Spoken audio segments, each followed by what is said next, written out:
my name is Star, and today's Mental Health Monday video will be about self-harm. So, a trigger warning for mentions of self-harm, suicide, and all that shit. So, if you feel uncomfortable by any of these topics, I suggest you click off now. Oh yeah, and there will also be mentions of psychosis. Because a lot of the times when I did self-harm, I was in psychosis because of my schizoaffective disorder. But let's get down to it. So what is self-harm? Before I begin, I will explain the exact definition of self-harm, and I will explain what counts as self-harm and what doesn't. And self-harm is basically when you deliberately and purposefully injure yourself in some way.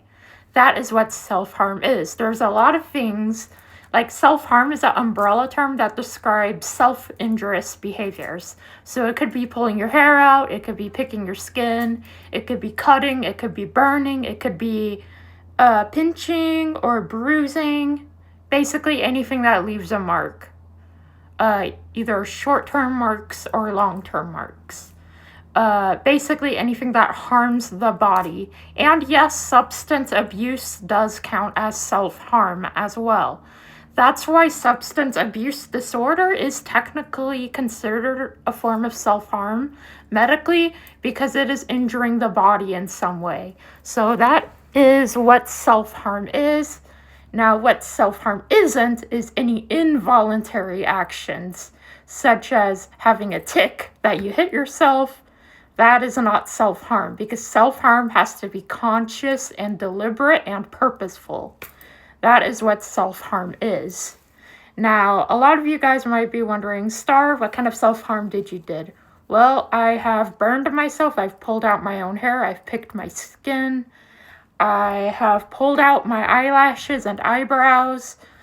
I have burned myself before, and I attempted suicide before. Self-harm and suicide often do go hand in hand, but there's like a spectrum of self-harm where like one end is very mild and the other end is like life-threatening. But thankfully I am 403 days self-harm free, so that's awesome. This is the longest I've gone without self-harming. But I will be showing my self-harm scars to show you what kind of damage I've done. But keep in mind, before I continue this video, I just want you to know you don't need scars to be valid. Self-harm is self-harm. That's it. Plain, cut, and dry. Self-harm is self-harm. The only requirement you need to meet for it to be considered self-harm is if you purposefully and knowingly harm yourself. That is what self-harm is. Self-harm is, like, according to the Mayo Clinic, CDC, and also the DSM-5, self-harm, also known as self-injury or non-suicidal self-injury, is a maladaptive coping mechanism. What that means is that it's an unhealthy coping mechanism. Another example of self-harm is like substance abuse. That's one of the most common forms of self-harm. So it's cutting, burning, pinching, picking your skin, pulling out your hair, or pulling out any hair on your body. But yeah, that's what self-harm is. Now, again, I will say this once and I will say it again. You do not need scars to be valid. Your experience is still valid, regardless if you have scars or if you don't have any scars from self-harm. I personally do have scars from self-harm, but it's because my skin gets scarred very, very easily. I will show you guys some of the scars I have. I'm not going to take off my bracelets, though, so you won't see all of them, but I'll show you, like, an example of a pretty severe scar I have. Hold on, let me see if I can find it. There it is. That is my most severe self-harm scar. I also have some on my wrists, on both arms, but you can't see it as well. But yeah. Now, what are the statistics on self-harm? How many people self-harm per year. 1 out of every 4 people self-harm. According to the CDC, it's 1 out of every 4 people. It's 1 out of every 4 women or AFAB people, in my case. Anybody born biologically female is at higher risk for self-harm. Although, yes, men do also self-harm, and assigned male at birth individuals do self-harm. But it seems to be less reported because, I don't really know why it's less reported in men. Maybe it's because people assigned male are socialized to handle things differently. I don't really know why it's lower among people assigned male at birth, but it is.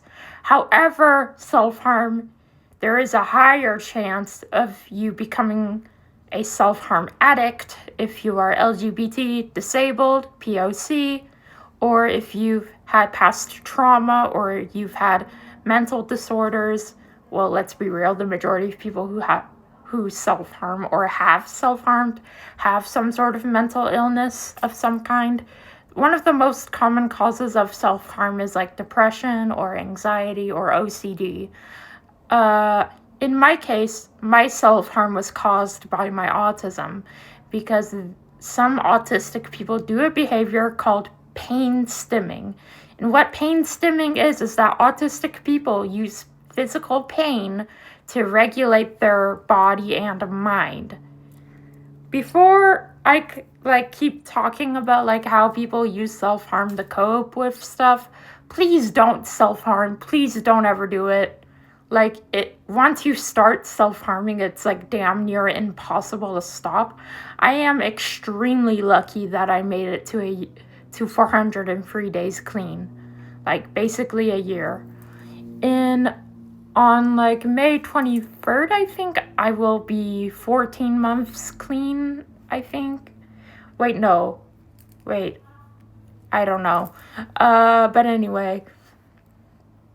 So what caused me to start self-harming is I've self-harmed ever since I was a toddler, and that's because of sensory issues. Or I would get mad and not be able to communicate my needs properly due to my autism. And my mom has told me that I started off self-harming by biting myself or scratching myself, but then I got older and it started escalating more and more, but luckily I managed to stop. Thank fucking God, because I hope I never, ever, ever relapse ever again. I hope I never, ever relapse, because self-harm is one of the worst things I've ever gone through in my entire life. And also, if you're thinking about starting self-harm, don't. It's not worth it. It will damage your body. My body is permanently damaged. I have chronic pain in my hands and arms because of it, and I have chronic pain in my legs, neck, and shoulders, and also my chest and my stomach, which are all places I've self-harmed. And also, I will sometimes get tingling sensations in my arms and hands to the point where it makes it hard for me to move my hands sometimes.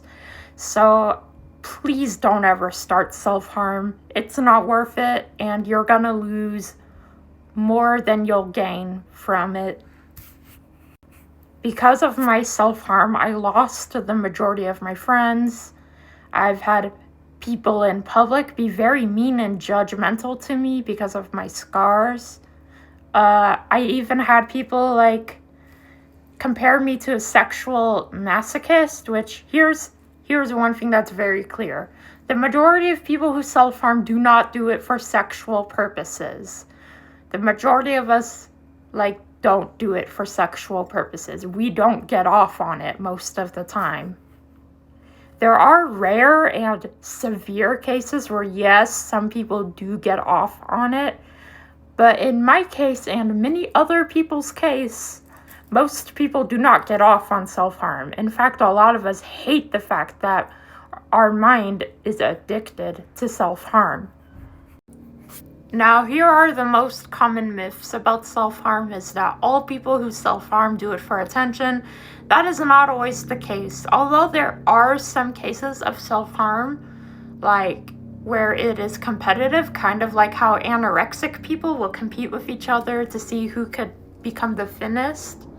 In my case, what I struggle with in regards to like my history with self-harm is that sometimes I will feel like my self-harm wasn't as valid as someone else's, because I would see other people who had more severe scars than me, and I thought, oh, I am weak and pathetic because I couldn't harm myself in a way that was valid. But here's the thing. You don't need to prove that you're valid in your own pain. Your pain is valid regardless of what you've been through. I just want you guys to know that. Another myth about self-harm is that it is a sexual fetish. No, it is not. Although there are rare instances where people do fetishize their self-harm, most people who self-harm don't get off on it. And I could say that with 1000% confidence because I'm a very sexual person and I never once got off on self-harm. Another myth about self-harm is that only women do it. That is not true. Trans men are really high risk for self-harm. Trans women are really high risk for self-harm. Other LGBT youth and non-binary and gender fluid and all that, any minority can be at risk for self-harm. There are higher percentages of oppressed minorities self-harming than their neurotypical white, cis, straight peers. Basically, the more oppressed you are, the higher the risk for self-harm you're at. Now, what are like some triggers for self-harm? For some people, depression can be a trigger. For some people, anxiety can be a trigger.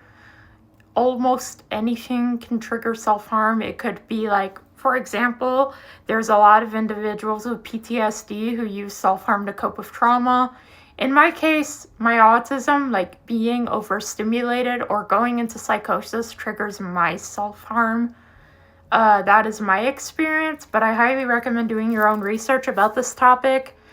There's also some documentaries you can watch about it. There's also a movie I highly recommend you guys watching to learn more about self-harm.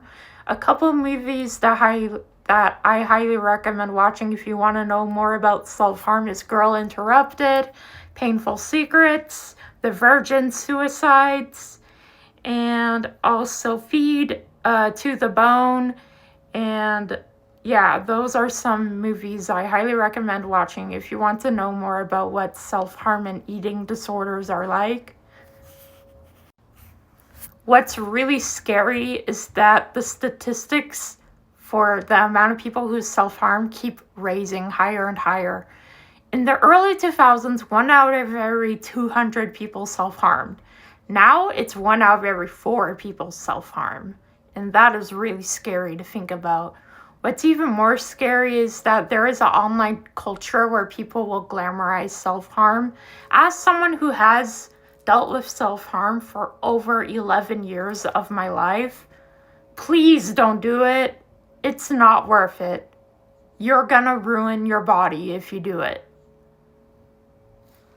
And that's all I can say about this subject. Comment down below your guys' experience with self-harm. My name is Star, and I'll see you guys next time. Bye!